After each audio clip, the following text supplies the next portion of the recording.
Maureen Weston. April 14, 1977. Peterborough, England. A woman named Maureen Weston sat down in a rocking chair. She wasn't in a lab. No Stanford researchers flew in to watch her. No electrodes. No medical staff working in shifts. No glass booth in Times Square with a live radio audience. She was in a community hall. In a rocking chair. At a public endurance marathon. And she didn't get up for 18 days and 17 hours. 449 hours without sleep. By the time Maureen Weston finally stopped rocking on May 2, 1977, she had broken the world record for voluntary sleep deprivation by more than 70%. Randy Gardner lasted 11 days. Peter Tripp lasted 8. Maureen Weston lasted 18. And almost nobody has ever heard of her. This is a story that history forgot. While the world was looking the other way, something incredible was happening in Peterborough. Introduction. In our previous video, we tracked what happens to your body when you sleep less than 6 hours night after night. We followed 5 documented cases. We looked inside the glymphatic system, the amygdala, and the cardiovascular cycle. Today, we are going further. Because Maureen Weston's case raises a question that the first video didn't answer. If 7 nights of short sleep can drop testosterone levels by 15%, compromise the immune system, and trigger the buildup of dangerous Alzheimer's-linked proteins in the brain, then what happens on day 10? Day 14? Day 18? There is also a second question this video will address, a question that sleep science has only recently begun to take seriously. Did it matter that Maureen Weston was a woman? The answer, as we will see, is yes. And it runs deep. Who was Maureen Weston? Very little is known about Maureen Weston's personal life before April 1977. She lived in Peterborough, Cambridgeshire, a mid-sized English town, quiet and unremarkable by most accounts. All we know is that she entered a rocking chair marathon. This was a popular endurance format in 1970s Britain, similar in spirit to the dance marathons of the 1930s. Participants competed to see who could stay in motion the longest. The event began on April 14. Weston rocked. 1 day passed. Then 2. Then 5. Other contestants dropped out, falling asleep or walking away, giving in to their body's demands. Weston kept going. 1 week. Then 10 days. Then 2 weeks. The Guinness Book of World Records would later note that by the end of the marathon, she was experiencing hallucinations, paranoia, blurred vision, slurred speech, memory gaps, and trouble concentrating. And then, on May 2nd, she stopped. The 1978 Guinness entry reads with typical British understatement, though she was prone to hallucinations toward the end of this admittedly foolish test, surprisingly, she suffered no long-term negative effects. Why the record vanished? In 1997, the Guinness Book of World Records made an official decision. They would no longer track, verify, or publish records for voluntary sleep deprivation. The official reason, an inherent danger to human health. The hidden reason, the records grew longer, the attempts more extreme, and legal liability became unacceptable. When Guinness closed the category, the official record belonged to Robert McDonald of California, 453 hours and 40 minutes. 18 days and 21 hours. He set it in 1986 while rocking in a restaurant window. McDonald's record has never been officially broken since, because no one has been allowed to try since 1997. Maureen Weston, whose record stood from 1977 to 1986, was practically erased from public memory. No documentaries. No radio interviews. No viral stories. She rocked for 18 days, and the world forgot. Days 1 to 5, the body begins to crack. To understand what Weston's brain and body went through, we need to follow the timeline. By day 5, the processes we broke down in the last video had already finished their first full wave of destruction. By day 2, the point Randy Gardner also reached, the glymphatic system had already failed its cleanup cycle twice. Beta amyloid buildup becomes measurable. prefrontal cortex activity drops significantly. By day 3, the amygdala becomes 60% more reactive. The prefrontal cortex loses its rational brake on emotions. By day 4, the breakdown in cortisol production becomes structural, not just situational. The body no longer sees sleep debt as a temporary emergency. It switches into a high-alert survival mode and begins adapting to this new threat, the total absence of sleep. A threat it never wanted to deal with in the first place. By day 5, something happens that no short-term sleep study ever captures. The brain begins to fight back. Not with sleep, but by doing something far more desperate. Days 6 to 10, the brain rewires itself. Researchers studying extreme sleep deprivation have documented a phenomenon that happens between days 5 and 10.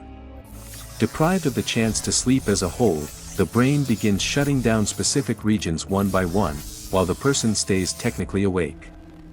This is called local sleep. It is one of the most unsettling discoveries in modern neuroscience. While a person is awake, walking, talking, and seeming fully functional, parts of their brain independently fall asleep. The occipital cortex rests. The parietal lobe briefly slips into slow-wave sleep patterns. The hippocampus goes through phases of REM-like activity. All of this happens without the person losing consciousness. The brain tries to fix itself in pieces because it cannot fix itself all at once. This is exactly why hallucinations begin. When the visual cortex goes into local sleep while the eyes stay open, the brain fills the blank space. It simply generates hallucinatory images. In reality, dreams bleed straight into waking perception. A person sees things that aren't there, not because they are losing their mind, but because the brain is dreaming with its eyes wide open. This is what Peter Tripp went through when he saw flames bursting out of his hotel drawer on day 5. And Maureen Weston just kept rocking. Days 11 to 18, the breakdown. By day 11, the point where Randy Gardner stopped and his record ended, Maureen Weston had only just crossed the halfway mark of her trial. What happens to the human brain between days 11 and 18 is a territory where medical science has almost no documented human data. Memory fails almost completely. The hippocampus, which locks in short-term information into long-term storage during sleep, has missed 18 cycles in a row. A person cannot reliably remember what happened an hour ago. Language skills begin to fall apart. Accounts from the time describe Weston's slurred speech, a symptom of the cerebellum struggling, as the brainstem fails to maintain basic motor coordination. Visual processing becomes completely unreliable. The eyes might be open, but what they see can be totally different from what the brain reports. And the emotional control system, already vulnerable since day 3, now runs with zero meaningful input from the cortex. Paranoia kicks in. A feeling that something is deeply wrong, that someone is plotting against you, that your environment is hostile.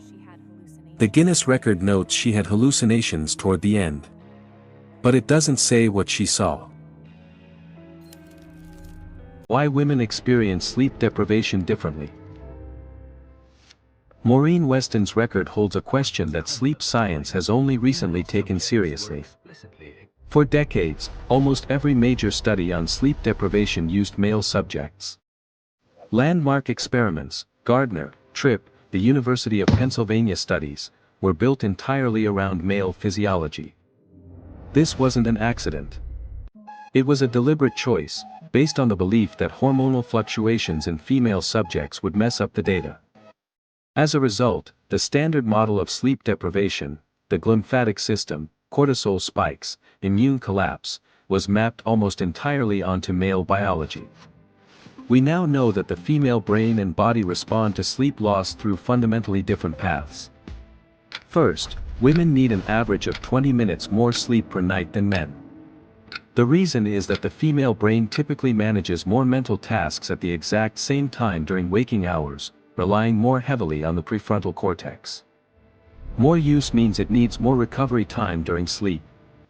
Second, women are nearly twice as likely to suffer from chronic insomnia as men. The hormonal architecture of the female cycle, estrogen, progesterone, cortisol, is tightly linked to the sleep-wake system. A disruption in one triggers a domino effect in the others. Third, the mental decline from sleep loss builds up faster in women. A study in the Journal of Sleep Research showed that after just 3 nights of limited sleep, female subjects showed greater drops in working memory and emotional control than male subjects on the exact same schedules. This means Maureen Weston, 18 days without sleep, was not just fighting the universal biology of deprivation, but a female hormonal system in absolute collapse. And she just kept rocking. Ngoc, the Outlier. Before we look at what Weston's survival means for science, there is one more case that belongs in this conversation. A case from the other side of the world. Quang Nam Province, Vietnam. A farmer named Thai Ngoc. In 1973, Thai Ngoc came down with a severe fever. He recovered. But once he did, he discovered he could no longer sleep. Not insomnia in a medical sense. Not trouble falling asleep. Not broken sleep or waking up early. A total inability to sleep. At all. Since 1973. According to recent reports, Thai Ngoc is now in his 80s. He still works his farm. He carries 50-kilogram bags of fertilizer down the road for 4 kilometers. He tends his fish ponds. He makes rice wine. Camera crews from around the world have visited his home, set up monitoring gear, and watched him all night long. He does not sleep. Medical exams at Da Nang Hospital showed no signs of mental illness. His memory was tested and found to be perfectly sharp. His physical health, aside from minor changes in liver function, looks totally normal. Thai Ngoc is in this video not as a fact, but as a question. Because if every law of biology states that a human cannot survive even a week without sleep, then who is Thai Ngoc? Science points to 3 possibilities. First, microsleep, short, invisible bursts of sleep his brain takes without his knowledge or the knowledge of observers. Second, a deep perceptual anomaly, he experiences what is functionally sleep as being wide awake. Third, something that doesn't have a name in medical literature yet. The 10th Heaven channel exists for cases like this. So subscribe, hit the like button, and share your thoughts in the comments.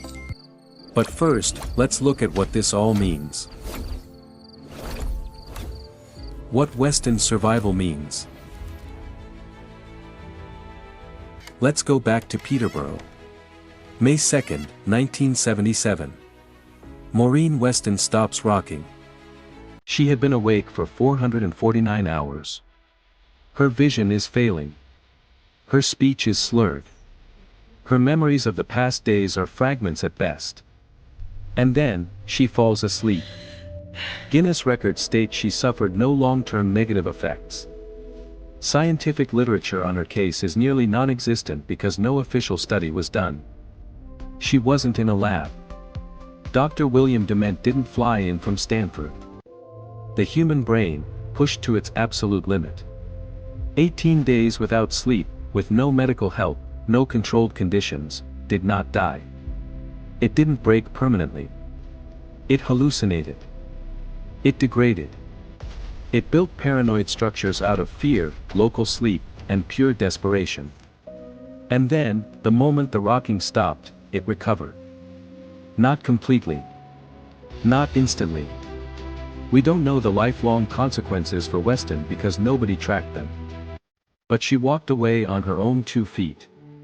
This tells us something extraordinary about the brain's power to heal. And something terrifying about how far a human can go before the system completely shuts down. And it tells us something else. If 18 days of total sleep deprivation leaves no documented permanent damage, imagine what 5 years of sleeping 5 hours a night is actually doing to you. Because Weston's brain recovered from an acute crisis. Chronic deprivation is completely different. It doesn't show up as an emergency. It builds up silently. Beta amyloid piles up. Cortisol stays high. The cardiovascular system never gets a break. Hormones shift. And you feel completely fine. That is the real difference between Maureen Weston and you. The protocol. If this video has done anything, it should make one point crystal clear. The brain's need for sleep is not a weakness. It is not some annoying biological glitch. It is the price of consciousness, a maintenance window that makes everything else possible. If you watched our first video, you already have the step-by-step 5-point protocol that scientists recommend to fix your sleep schedule. If not, the link is in the description below. From Weston's case, I will add one thing the first protocol left out. The human body is far more resilient than you think. 18 days without sleep, and Maureen Weston walked away on her own. That is a stunning fact. But resilience is not a green light. The absence of an immediate disaster does not mean there is no damage. Every single night of full sleep is not just rest.